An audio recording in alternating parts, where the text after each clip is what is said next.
Captain's Log, January 11th, 2016. Today I want to talk a little bit about comics. Gasp, shock, and awe. Comics on this channel! Yeah, it's actually been a while since we've talked very much about new comics, current stuff coming out, and I feel kind of remiss about that. I really miss talking about brand new issues and doing the #1 show and the new acquisitions before that, and it's been tough to work it in lately, but I really want to figure out how to get back to more current stuff, and at the very least, reviewing full story arcs. And of course, I keep talking about that. I've been hearing from a lot of people lately. Captain Logan, Geekvolution is how we got into comics in the first place. Thanks so much for talking about new comics, and so I really miss it. That kind of stuff is really neat to hear, and so I'm going to try to get back to it. But one of the reasons I haven't made it as much of a priority lately is because the interest has seemed to be a little bit lower, at least amongst our community. I was very surprised to hear that the industry on the whole apparently grew a full 7% last year over the previous year. And I don't know why I'm hearing so many people becoming disinterested in comics, fed up with the big two, when the industry at large is still growing. Is it just that I'm not talking to the people that are really gung-ho and excited about comics? There don't seem to be as many here on the channel. I'm hearing a lot of people moving to trade, people still into comics, reading them, but not buying single issues in current. And once again, it doesn't seem to be just graphic novel sales. It seems like sales in comics are up in single issues too, and I'm a little bit surprised by that. Star Wars helped a lot. We had a million copy book last year with Star Wars #1. We hadn't seen that in a very, very long time, so that was certainly a big deal, and I think that probably helped a lot. One book, your top book usually does somewhere between 150, 200,000, 200 at the very tip-top end, and see a book sell as well as Jason Aaron's Star Wars is really crazy to see again, but that's like 8 big events, at least with, that first issue, and certainly it didn't keep selling that big, but Star Wars, and we'll get to the list here in a little bit, Star Wars was really sweeping last year, not just in the Primetime Crisis Awards, but also with comic sales. So what I want to do is look at the breakdown of how well comics did last year and the different companies, and talk a little bit about how I felt about that year and how I feel about the comics market right now. And I'd also love comments to find out what you folks are doing versus what you were doing before. It just doesn't seem like people are as excited as they were a couple years ago. When we were making the Midwestern panels, people were kind of glowing at the comic shops about how well the industry was doing, and even Big Two. As much as I wasn't real happy with New 52, I met a lot of people who were, and that was in kind of the heyday of Marvel Now, and people were very excited. Most people, and I talked to people who didn't like Marvel too, but most people were really happy about that. Of course, people were ecstatic about Image with Saga, and of course that's still going on. People were still very excited about that, and with Walking Dead and things like that. Some of the independent comics are certainly grabbing a lot of people's interest right now, and over the big two. And I really think that folks, and I'm one of them, were a little trepidatious about it looking like we were having 2 reboots at the same time with the big two. Now, I know what some of you were thinking, well, with Convergence, that wasn't really a reboot, and I get that, but it was certainly a rebranding effort, and it was another giant status quo shift, and a very, very soft reboot in the sense that we moved some stuff around and changed some things around, and there was some cosmic forces that we kind of came up with in order to allow certain kinds of books to be made that we hadn't been making, and overall it was kind of a good thing, as much as I don't like Convergence itself, because it allowed for some kind of variation in the kinds of stories that were being told there, and it just wasn't taking itself so darn seriously, and yet DC reportedly lost $2 million last year, and a lot of people weren't real happy with them, and people have been complaining about and making fun of the way they've been printing ads with the now kind of infamous Twix ads and things like that. I have not been keeping up as well as I was a few months ago, and I feel a little bit out of touch and rusty right now, so I'm very hesitant to talk too much about this subject right now until I kind of throw myself back in the back into the throes of comics, I have a big long box right now of stuff that I bought that I've not gotten around to reading from last year, so I want to start kind of forcing myself to get back into comics real hip deep again, because I miss talking about them, and like I said, I feel a little bit out of touch. So if I say anything in this video that's inaccurate or inconsistent with other things that you folks have read, feel free to call me on it. I never pretend like I know everything or like I'm the foremost authority on a thing. This is simply me interested in the subject, giving my opinion and talking about what I know. So as always, feel free to leave comments and tell me about things if there's facts I'm missing or things that I just don't know about that that you'd find interesting to tell me about. Anyway, let me go ahead and get into the list of top books from last year, and before we do that, looking at the breakdown of percentages of how the market was shared between some of the companies. So Marvel had a 38%, almost 39%, or had almost 39% of the market last year, and they were up by about 5%, from the previous year.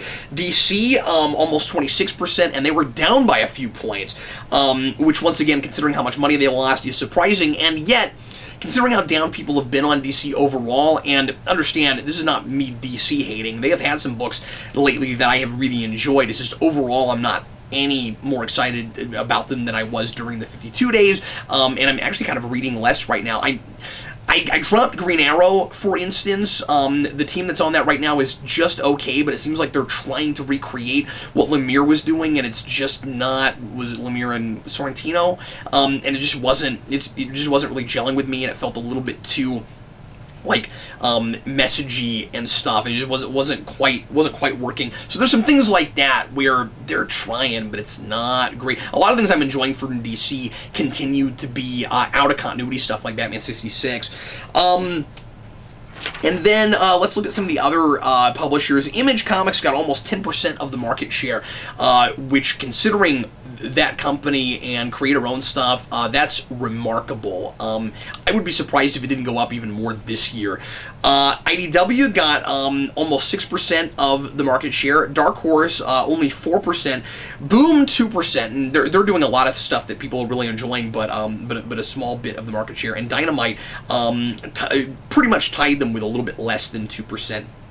Let's go ahead and look at the breakdown of graphic novels. We'll just look at the top 10 for graphic novels. Star Wars mostly swept that. Well, no, I'm sorry. Saga mostly swept it with a little bit of Star Wars. So, really, every volume of Saga is on the top 10 list. It's the number 1 seller is Saga Volume 4, number 2, Volume 1, number 3, Volume 5, and then Civil War I got the 4th place, and looking at this, I'm not sure if that's a new trade of, I should have looked this up, if that's a new trade of the original Civil War, or if that's Secret Wars Civil War, but I'd be real surprised if that did that well, and I don't even know if that's in trade yet. So anyway, I should have looked that up. I'm kind of surprised that that's on here, but it's probably in anticipation of that movie.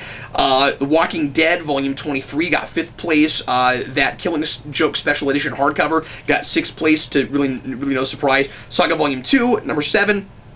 Walking Dead Volume 1, 8th place. That continues to do really well. 3rd volume of Saga, number 9, and then the 1st volume of Star Wars, and that probably would have done better if it had been released a little bit earlier in the year, I would assume. Star Wars, as I said, really swept the single issues, and we'll talk primarily about the top 25, but we'll talk a little bit about some of the things after that too. By the way, I should mention Eric sent me this, and I don't always look at the stats at the end of the year, and I really should keep up with this. And I wanted to say thanks to Eric for bringing this to my attention. The big thing he sent me this for was the fact that Batman was not in the top 25. Scott Snyder's Batman was not on this list, which is really kind of surprising. And DC has almost nothing in the top 25. And the only thing that is there is, everybody say it with me, Dark Knight 3, The Master Race. And DC has, in my opinion, been putting all their eggs in that Dark Knight basket. So I guess it paid off in that sense, but it can't float everything. It's really sad to see the state of DC right now, and I really hope that they pull out this year. Once again, I'm not laughing at them. I'm not happy this is happening. I'm not a Marvel fan over a DC fan. It's really unfortunate to see the lackluster interest people have in the mainstream continuity for DC right now. I'm also not, I should say, the happiest person right now about the direction Marvel's going. I loved Secret Wars. Of course, it's not done yet. That last issue's delayed.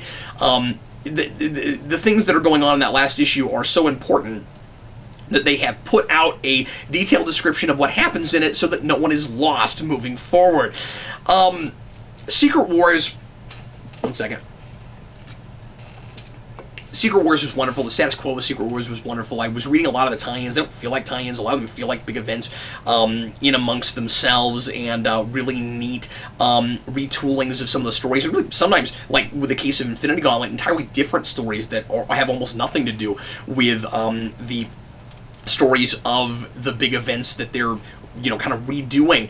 And I think Marvel really won the year because of Star Wars and because of having an event that was really a whole bunch of events and kind of just what if all of their big events, and a lot of them were really wonderful. I bought half of them. I'm not done reading all of them. Hoping to do some reviews of those down the road. So anyway, let's go ahead and take a look at this. Number 1, say it with me, Star Wars.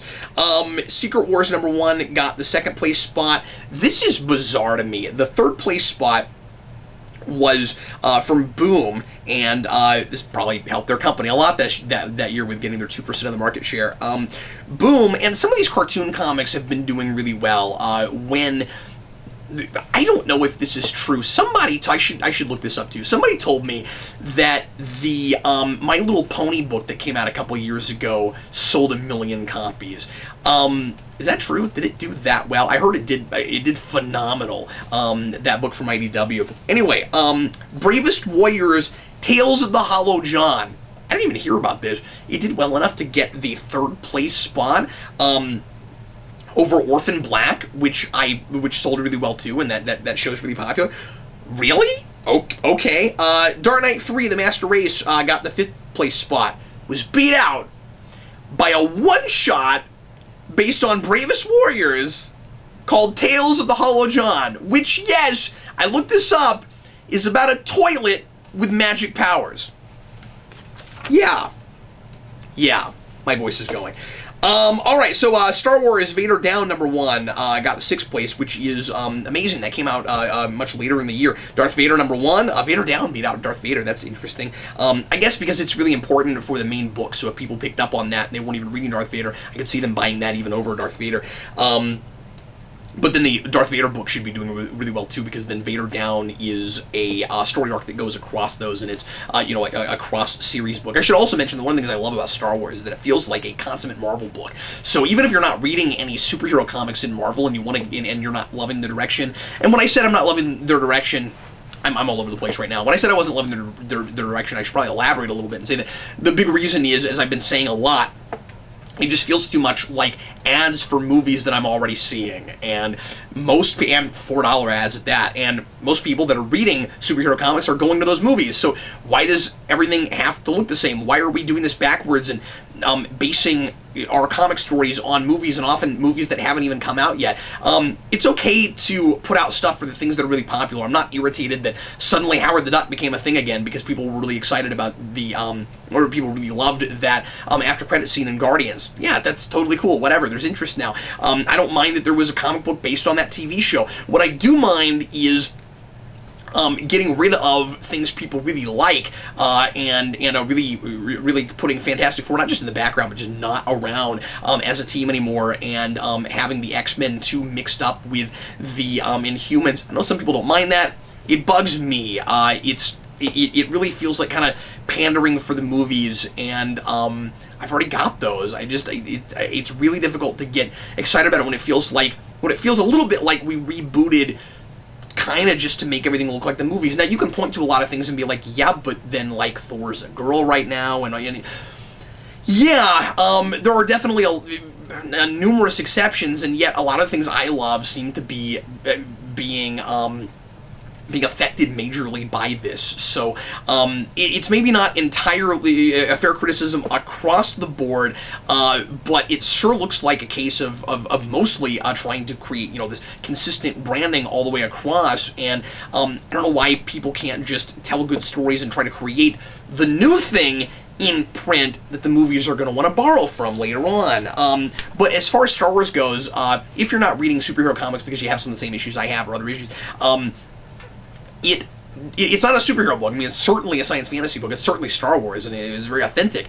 But it also has a lot of Marvel staples in the pacing and the way the comics look, and what happens issue to issue, and revealing big characters at the ends of issues, and the way the cross book thing is happening, paralleling two books that, not paralleling, but having two books at the same time that cross a lot and keeping track of the same continuity and having kind of a Star Wars status quo. All of that feels really consummate Marvel. It's really fun. That's one of the things I love about that. So if you're looking for your Marvel fix, and you're not reading superhero, even if you don't like Star Wars, give it a try. I'm buying almost every Star Wars book, and I've never bought Star Wars. So anyway, a lot of it's just, I love the flavor of it. Spider-Gwen got 8th place. Spider-Gwen is beating out Scott Snyder's Batman. And it's a really good book, and it deserves it, but wow. Invincible Iron Man #1 got 9th place. That's great. It's a good book. I'm really happy with it. I'm happy with the first issue. I liked it a lot. I haven't continued buying it. I don't usually buy Iron Man, but I thought it was really good. Princess Leia got 10th place. So how much Star Wars is that in the top 10? 1, 2, 3, 4 out of 10. 4 out of 10 Star Wars books in the top 10. Well, I guess Disney made a really good move in buying Star Wars and giving that back to Marvel also. All right, so then, and I mean, it was sad to see Dark Horse lose that license, but I have been very, very happy with what they've been doing with it. Deadpool #1, #11, not real surprising. It's going to be really interesting to see how well that movie does. I think it's going to be bigger than anybody anticipates. Amazing Spider-Man #1, #12. Once again, I would have expected that to be a little bit higher on the list. Secret Wars #2, 13. Secret Wars #3, 14. Secret Wars #4, 15. So all of Secret Wars selling really well. It's a big event. Nobody's surprised by that. Star Wars #2, Star Wars #4. You notice Convergence. Nowhere yet on this list, and Convergence still sold from what I was reading last year in the 80 to 100,000 range. So I mean, it was doing well, and it was doing almost event well. But I think the problem was, I'm not sure how none of it made the top 25, honestly. But I guess Star Wars is just doing that well. But then Spider-Gwen, yeah, Spider-Gwen beat Convergence. Wow. But the problem was, at the same time, people were buying that because it was kind of the big obligatory event, and they thought that they needed to read it in order to understand, or in order to just have a sense of DC continuity right then. But then they weren't apparently buying anything else. Journey that's number 18 here is. Well, let me backtrack. So, Star Wars #2 was 16. Star Wars #4 was 17. Journey to Force Awakens, that was the Shattered Empire, that's what that was. That is number 18. It's listed weird here. It's Journey Star Wars FASE #1, and I was having to decipher that and figure out what that was. That did better than I thought that it had. Secret Wars #5, 19. Renew Your Vows #1. Amazing Spider-Man 20. I think a lot of people bought that thinking that it was going to be a bigger deal than it was, because it ended up being, again, kind of just a what-if thing where it's a part of Battle World, and in this particular version of events, we're able to see Peter Parker still married with Mary Jane. I think a lot of people thought that it was going to kind of set up more things for Spider-Man, and that we were maybe getting back to that continuity, but maybe it still would have sold as well, just because people wanted to get to see that again and hadn't seen it in, 7 years since One More Day. So, I don't know, maybe people were savvy on that and knew what it was. I certainly didn't when I bought it. Star Wars Lando #1, 21. Lando did that well. Wow. Spider-Gwen, good book. Spider-Gwen, #1, 22. So both Spider-Gwens, each volume, are on the top 25. That's remarkable. And then Secret Wars number 6, 23, Secret Wars number 3, 24, and Secret Wars number 7, 25. So there's a lot of Secret Wars. And the Civil War number 1, I got the 26th place, and again, that's the Civil War tie-in. By the way, or the Secret Wars tie-in. Dynamite, that book. And then after that, let's just take a look at what because I don't want to, this is going to get boring, I don't want to just run down everything. Marvel keeps having books on this list that I wouldn't have expected to sell this well. Guardians Team Up number 1 has the 31st spot. That's surprising to me. But let's see how Batman, or how DC and Batman are doing. The first DC thing that you see on this list after the first issue of Dark Knight 3 is Dark Knight 3 number 2, and that's at number 30. So once again, all our eggs in that basket, and that's all people seem to be buying, with the exception of Scott Snyder's Batman, but Scott Snyder's Batman not doing as well as both volumes of Spider-Gwen and Lando. Wow. And Guardians Team Up. Batman number 40, the in-game issue, got the 33rd spot. That's the first time that you see DC or any other Batman book. Wild. Justice League of America number 1 got 35, and I've been hearing really good things about that. And Batman Ninja Turtles got the 46th spot, and that's, you know, a DC IDW crossover book, but that's then the next thing that you see. Well, Batman 41 at 37. And then Batman Ninja Turtles is the next thing you see, you know, at 46. Convergence number 1 got the 50th spot.